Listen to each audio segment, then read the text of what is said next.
Assalamualaikum warahmatullahi wabarakatuh. Baiklah, bertemu kembali kepada saya yaitu Isolehah dari Prodi Pendidikan Sejarah. Baiklah, pada video kali ini saya akan membahas mengenai materi kebijakan politik dan ekonomi pada masa Orde Baru. Sebelum memasuki materi utama, mungkin di antara kita masih ada yang tidak tahu apa sih arti dari Orde Baru itu sendiri. Baiklah, saya akan membahas mengenai pengertian dari Orde Baru. Orde Baru adalah sistem pemerintahan di Indonesia yang menggantikan sistem pemerintahan sebelumnya berlandaskan atas koreksi terhadap berbagai penyimpangan pada masa sebelumnya. Dan pada masa ini dipimpin oleh Presiden Soeharto yang merupakan presiden terlama di Indonesia yang menjabat lebih dari 30 tahun dan pada masa ini dikenal akan keotoriterannya. Kita masuki materi utama kita, yaitu kebijakan politik dan ekonomi pada masa Orde Baru. Kebijakan politik sendiri mempunyai dua, yaitu kebijakan politik dalam negeri dan kebijakan politik luar negeri. Kebijakan politik dalam negeri itu terdiri atas satu adalah pemilu tahun 1971. Ada pemilu 1971 dengan pemilu 1955 ini tentu berbeda.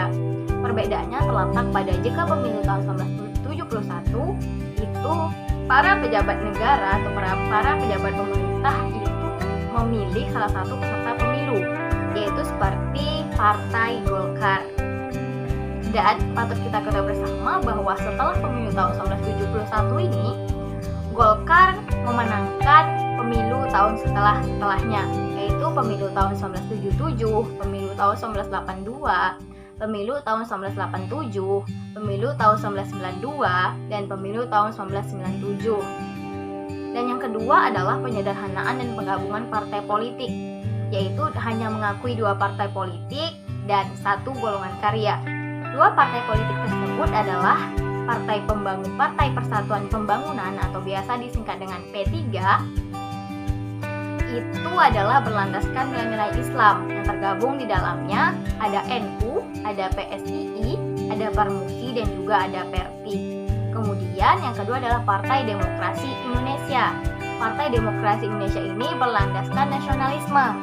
Partai yang tergabung di dalamnya ada PNI, ada Partai Katolik, ada Partai Nurba, ada IPKI, dan ada Partai Parkindo.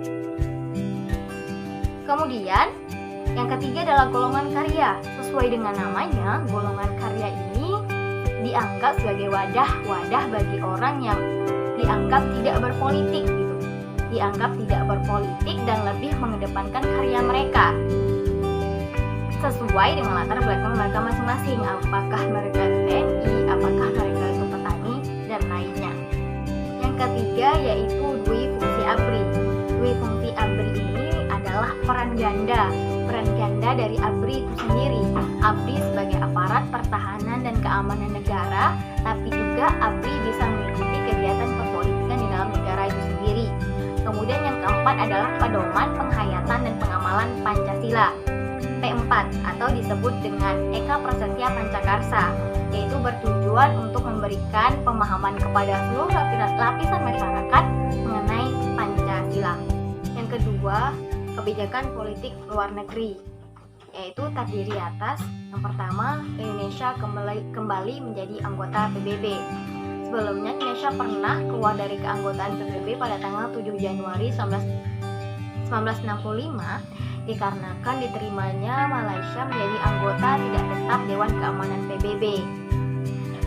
Kejadian tersebut membuat Indonesia merasa terkucilkan dari pergaulan dunia sehingga menyebabkan Indonesia perekonomian dan perpolitikannya menjadi semakin sulit.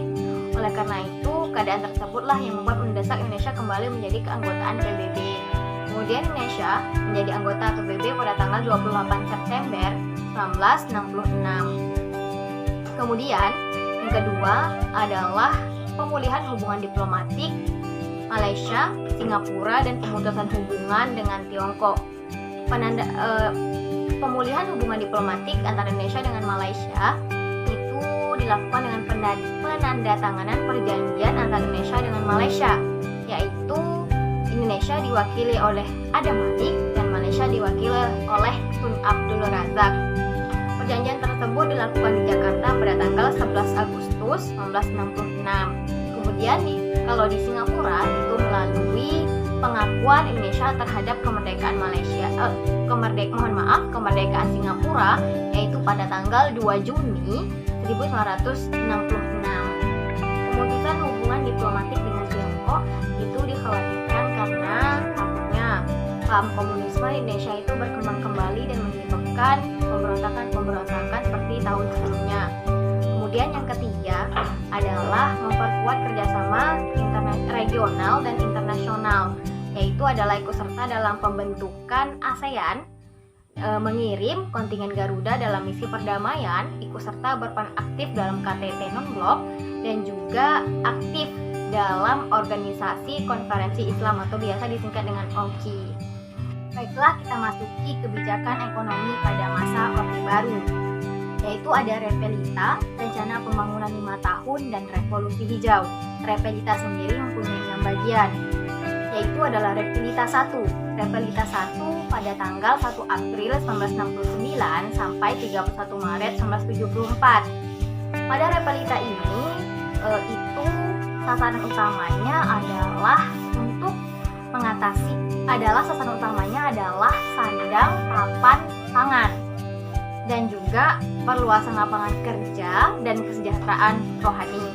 Repelita 2 yaitu 1 April 1974 sampai 31 Maret 1979, di mana menitik beratkan pada pertanian dan industri dalam mengolah bahan mentah menjadi bahan baku.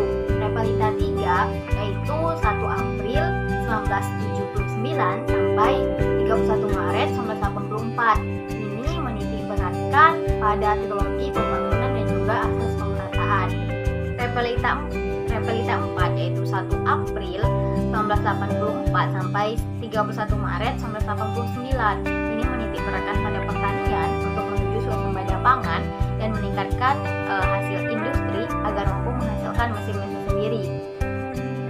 Repelita 5 yaitu 1 April 1989 sampai 31 Maret 1994. Hal ini menitik beratkan pada pertanian, meningkatkan hasil produksi pertanian, menyerap tenaga kerja, dan juga mampu menghasilkan mesin-mesin sendiri.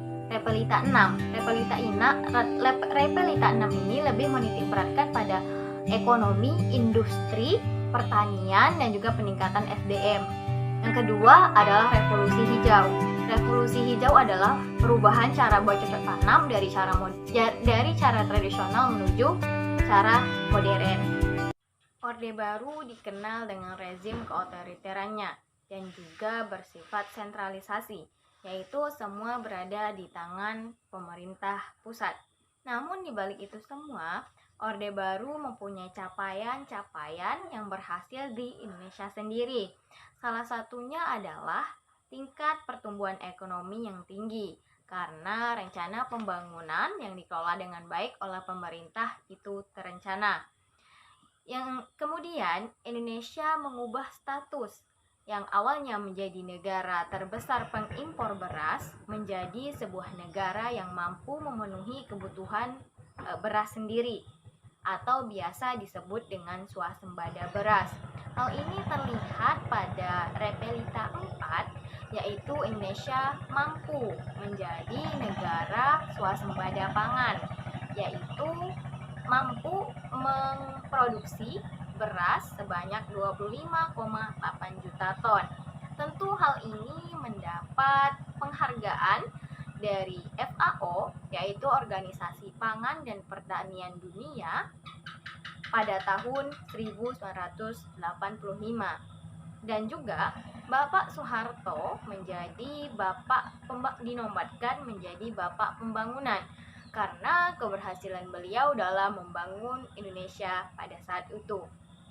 Intinya, di balik dampak positif ada dampak negatif. Jadi kita harus bisa melihat hikmah dari itu semua. Itulah tadi video singkat dari saya. Apabila terdapat kesalahan, saya mohon maaf. Saya akhiri. Assalamualaikum warahmatullahi wabarakatuh.